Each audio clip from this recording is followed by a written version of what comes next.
Imagine saving up, buying a home, and, finally holding that title deed in your hands. Right, that feeling of security. Exactly. There is this really profound expectation of permanence. You own it. I mean, it is pretty much the absolute foundation of modern economics, right? The absolute certainty of property rights. But what happens when a government passes a law saying they can take that property back completely legally for exactly $0? Well, that's when you get international headlines. Which is exactly why we're doing this. Today, we are cutting through all that noise surrounding South Africa's Expropriation Act. Specifically, we're looking at Act number 13 of 2024. Right, the one that was signed into law in early 2025.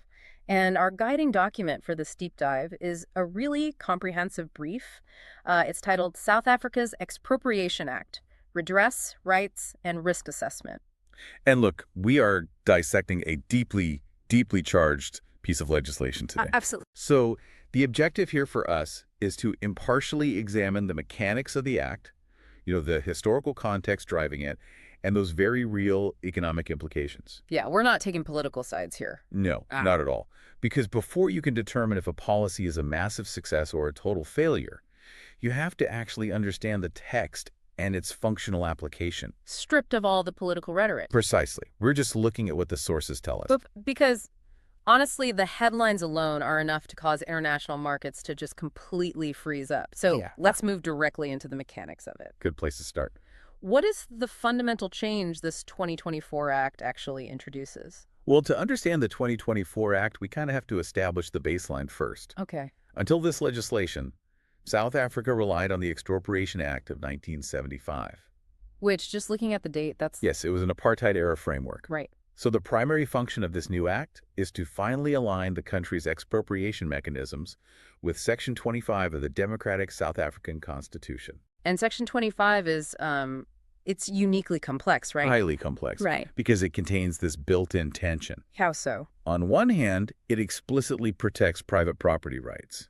But on the other hand, it explicitly mandates the state to take legislative action to redress the massive racially based land dispossession of the past. Wow. Okay. So it's pulling in two opposite directions at once. Exactly. And the 2024 Act is basically the government's attempt to operationalize that redress. Okay, let's unpack this, because the phrase that triggers, the most intense panic in the source material is nil compensation. Oh, yeah, that's the flashpoint. Right. And the public perception paints this picture of a blanket policy where, the state can simply roll in and seize any private home or commercial farm without paying a single cent. Right. But the actual text of the law diverges significantly from that perception. Okay. Clarify that for us. So the Act does introduce a nil compensation clause. It does mean the state can legally pay 0 rand. However, it outlines highly specific, very restricted circumstances where a court might actually deem it just and equitable to pay nothing. So it's not just a free-for-all? No, not at all. It is definitely not an arbitrary mechanism for blanket land seizures, like a lot of the commentary suggests. Okay, let's get specific then. If it's not a blanket rule, how does the state determine whose property is targeted for the 0 compensation? Well, first, the legislation broadens the definition of property way beyond the standard assumption of just rural commercial farmland. Oh, interesting. Yeah. The nil compensation clauses specifically target distinct inefficiencies and societal liabilities. Give me an example of a societal liability. For example, it includes abandoned urban buildings that have become public health or safety hazards. Oh, wow. Yeah. It also covers unused land held purely for speculative purposes. So, where the owner isn't developing it or living on it, but they're just sitting on it waiting for the market value to rise. Just hoarding it, basically. Essentially, yes. And it also includes unused land currently held by state-owned enterprises. Okay, so the public fear envisions this bulldozer just indiscriminately flattening whole neighborhoods. Which isn't the case. Right, because looking at the text, the mechanism acts more like a specialized surgical tool. That's a good way to put it. Yeah, like it's authorized only to remove very specific types of necrotic tissue, like an abandoned building causing a localized crime crisis. Exactly. But, and this is a big but, who wields the scalpel? Like, who actually makes the final call that a property is worth nothing? Well, the critical guardrail built into the act is the judiciary. Okay. A politician or a minister or an executive branch agency, they cannot unilaterally declare a property's value to be 0 and just seize it. So they can't just sign a piece of paper and take your house? No. If the state initiates an expropriation at nil compensation and the landowner contests it, the independent courts make the final ruling. But what metrics does a judge even use to make that call? I mean, they can't just guess what just and equitable means on a Tuesday. No, they don't guess. They rely on an evidence-based constitutional matrix. Okay, what does that look like in practice? A judge has to evaluate a few things: the current use of the property, the history of its acquisition, Wait, meaning what exactly? meaning was it acquired during apartheid through forced removals. Oh, I see. And they also look at the extent of direct state investment or subsidy in the acquisition of that property. Okay, give me a hypothetical. So, if the apartheid government heavily subsidized a white farmer to acquire land from displaced black South Africans decades ago, the court actively factors that historical subsidy into the current valuation. Wow. Okay, that structural reality really leads to a broader question for me. Sure. Because the idea of a government forcing the surrender of private property, it just feels radical to a modern capitalist sensibility, you know? It definitely does. So is South Africa attempting a wholly unprecedented legal maneuver here, or does this framework exist elsewhere? Well, if we connect this to the bigger picture, state expropriation is actually a globally standard mechanism. Really? Oh, yeah. The legal architecture exists in almost every modern legal system. The United States utilizes eminent domain. Oh, right. Eminent domain. Exactly. The United Kingdom operates under compulsory purchase. Germany, Brazil, Japan, they all retain the sovereign right to acquire private property for public use or public interest. Even if the owner absolutely refuses to sell. Even then, yes. But the assumption, though, is that those governments always pay full market value for the inconvenience, right? Well, that is what we call the market value myth. Really? A myth. Yeah. It's true that many nations use market value as the default baseline, but international law does not strictly mandate it as an absolute unbreakable rule. Huh, I had no idea. Several legal systems permit compensation to fall below market value if the expropriation serves a deeply compelling public interest. Okay, so the whole debate hinges on how a society defines public interest. Precisely. Well, here's where it gets really interesting to me. Because when the US or the UK invokes eminent domain, the objective is typically infrastructural, right? Yes, usually. Like clearing a path for a new interstate highway, or maybe a high-speed rail line or a hydroelectric dam. But South Africa is deploying this power for an entirely different reason. The distinction is entirely about the historical motivation. South Africa is utilizing the expropriation mechanism specifically as a tool for land reform. Right. They're aiming to correct systemic, centuries-long colonial and apartheid-era dispossession. I just have to challenge the equivalence there. Okay. Can we really equate the construction of a new transit system in Germany to reversing centuries of systemic racial dispossession in South Africa? Such a massive leap. Yeah. Yeah. Does the immense scale of the historical injustice fundamentally alter how the state and the courts should calculate the market value of the land today? That raises such an important question, and it really identifies the profound philosophical divide at the center of this legislation. Because they're completely different things. Right. Equating infrastructure to existential redress is practically impossible. The proponents of the 2024 Act argue that because the initial dispossession was violently enforced by the state, the current market value is entirely artificial. Oh, I see. They argue it was built on a foundation of systemic theft. Wow. Okay, acknowledging that historical baseline really explains why those advocating for the act view it not merely as a legal adjustment, but as like an essential instrument for national stability. Exactly. And that urgency makes a lot of sense when you look at the failure of the previous strategy. Right. Our sources detail how, for decades after democracy in 1994, South Africa relied on the willing buyer, willing seller model. And the consensus among land reform advocates is that the willing buyer, willing seller framework caused a catastrophic bottleneck. Why did it fail so badly? Well, the state was tasked with buying back land to redistribute, right? But sellers were fully aware the government had a constitutional mandate to purchase. So they saw them coming. They saw them coming. This created massive information asymmetry and leverage. Landowners inflated prices exponentially, knowing the state was a desperate buyer. You know, it functions kind of like trying to buy back your stolen bicycle, but the person who has it refuses to sell it at any price. That's a very accurate analogy. You're just stuck in a permanent stalemate. Bureaucratic red tape meets price gouging, and the result is total paralysis. And you end up decades past the end of apartheid, with the black majority remaining largely landless. Which is exactly what the statistics in the brief support. Yes. Yeah. The financial burden on the state just became insurmountable. So the 2024 Act is engineered to break that historical gridlock. Okay, that makes sense. But it also introduces highly pragmatic mechanisms for contemporary urban issues. South Africa faces a severe crisis with what they call hijacked buildings in major metropolitan areas. Okay, let's break down the mechanics of a hijack building, because this ties directly to the nil compensation clause, right? It does, directly. Yeah. So criminal syndicates target neglected inner-city buildings, forcefully take over the premises, and illegally collect rent from vulnerable, low-income tenants. All while just allowing the actual infrastructure to decay. Exactly. And the legal owners often abandon the properties entirely because the cost of eviction and repair actually exceeds the building's total value. So the city is just left with a deteriorating structure, zero tax revenue, and a hub for organized crime. Which is a nightmare for a municipality. But the 2024 Act provides a precise legal pathway for the municipality to step in. Okay. They can declare the abandoned properties subject to expropriation at nil compensation, clear the complicated title deed, and repurpose the building for legitimate, safe, low-cost urban housing. Oh, wow. So by explicitly codifying nil compensation scenarios in the text, the state is actually establishing legal clarity. Yeah. Because under the old system, there was just this vague cloud of ambiguity that paralyzed land reform. But now, the boundaries are defined. Exactly. The state knows the criteria, landowners know the thresholds, and the courts have an actual rubric to follow. And clarity is the lifeblood of any legal system. Ambiguity breeds corruption and inefficiency.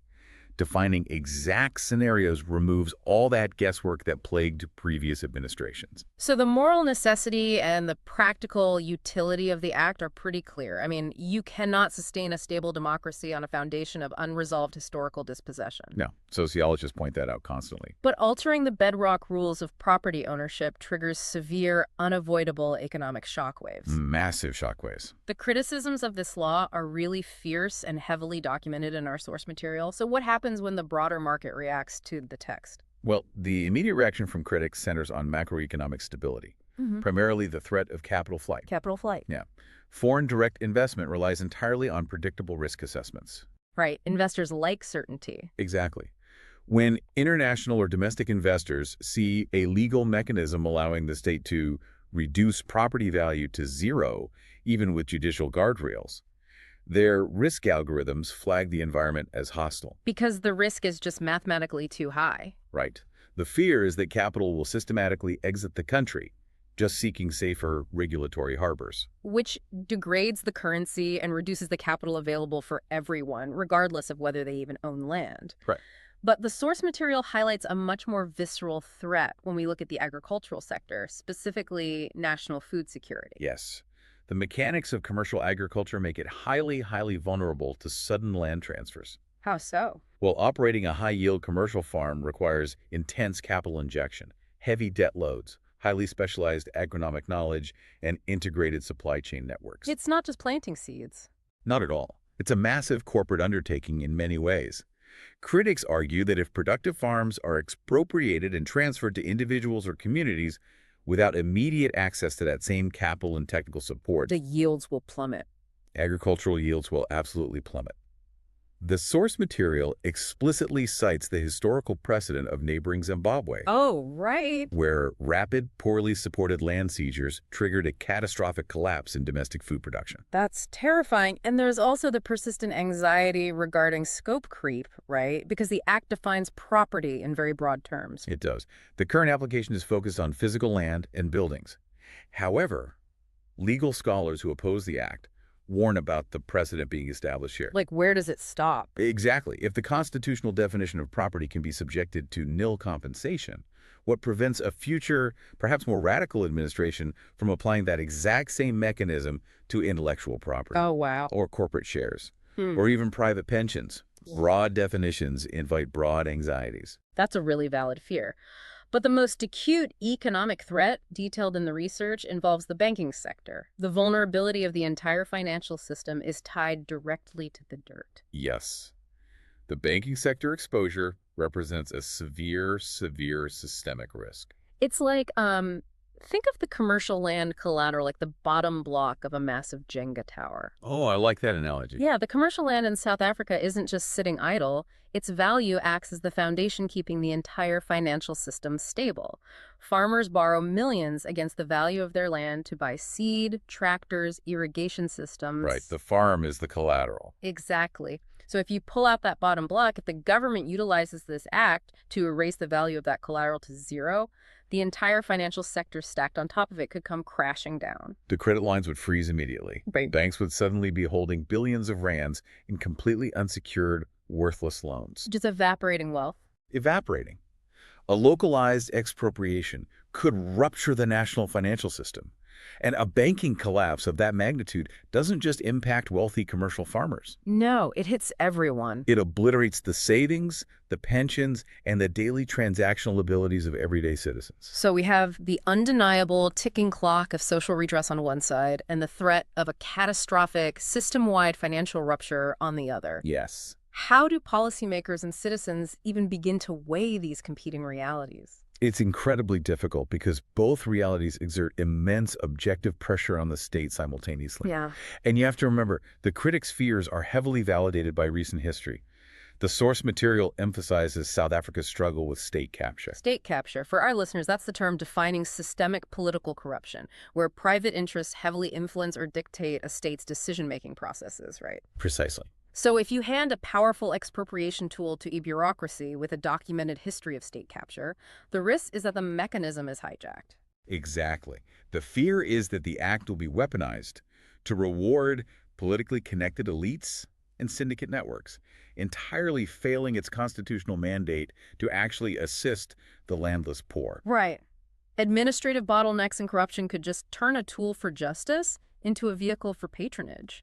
But turning back to the other side of the scale, doing nothing is simply not a viable policy. It can't be. Sociologists and economists in the source material describe the sustained, extreme inequality in South African land ownership as an active threat to national stability. A literal ticking time bomb. Yes, a capitalist democracy cannot survive when the vast majority of its population is structurally excluded from asset ownership and wealth generation. And that wealth gap is stark, and it remains heavily racialized. It does. While implementing the act carries severe economic risk, allowing the status quo to persist practically guarantees a social rupture. It all comes back to the judicial safety net, doesn't it? The courts are basically the only buffer between those two catastrophic outcomes. The independent judiciary is the linchpin of the whole thing. The law demands a rigorous, transparent, evidence-based process for every single contested expropriation. So the executive branch cannot operate in the shadows. No, it must prove its case in open court. So what does this all mean? When we strip away the political grandstanding, our sources pose this brilliant, clarifying question. Which Is the massive public panic over this act truly about the text of the law itself? Or is it fundamentally a manifestation of deep distrust in the government's capacity to implement it fairly? And what's fascinating here is that the text of the law is actually remarkably measured. Right? Yeah, it utilizes globally recognizable legal concepts with really stringent judicial oversight. The anxiety is generated almost entirely by the context of who will be wielding the tool. Yeah, the trust issue. Ultimately, this entire debate revolves around the tension between fundamental human rights. How does a modern state responsibly balance the human right to own and retain private property against the equally valid human right to historical justice and economic inclusion? It is a profound balancing act. And for you listening, the goal of this deep dive was really to transform a highly polarized news headline into a mechanical understanding of the stakes. Because you are watching a nation attempt to structurally repair its economic foundation while the building is still fully occupied. Trying to fix the cracks without bringing the whole structure down. Exactly. And the execution of the first few test cases under this act will establish the actual precedent. The global legal and economic communities are monitoring very closely how the South African courts handle these initial valuations. Which leaves me with a final, slightly provocative thought for you to mull over today. Okay, let's hear it. We've examined the unique historical motivations driving South Africa. But look around the globe. If a modern democracy successfully manages to legally redefine property rights, to peacefully dismantle historical wealth disparities, without triggering a financial collapse. That's the big if. Right. But if they do, could this South African legal experiment become a functional blueprint for other nations? Hmm. Think about the generational wealth gaps caused by colonialism, redlining, and systemic inequality worldwide. If South Africa figures out how to recalibrate the system legally, who might utilize that blueprint next? Or, if the systemic risks materialize, will it serve as a definitive cautionary tale? Exactly. The laws of economics and property are written by people. And when the gravity of historical inequality becomes heavy enough, even the most permanent feeling bedrock can be forced to shift. Thank you for joining us on this deep dive today. Keep dissecting the headlines, keep demanding the mechanics behind the rhetoric, and stay wildly curious.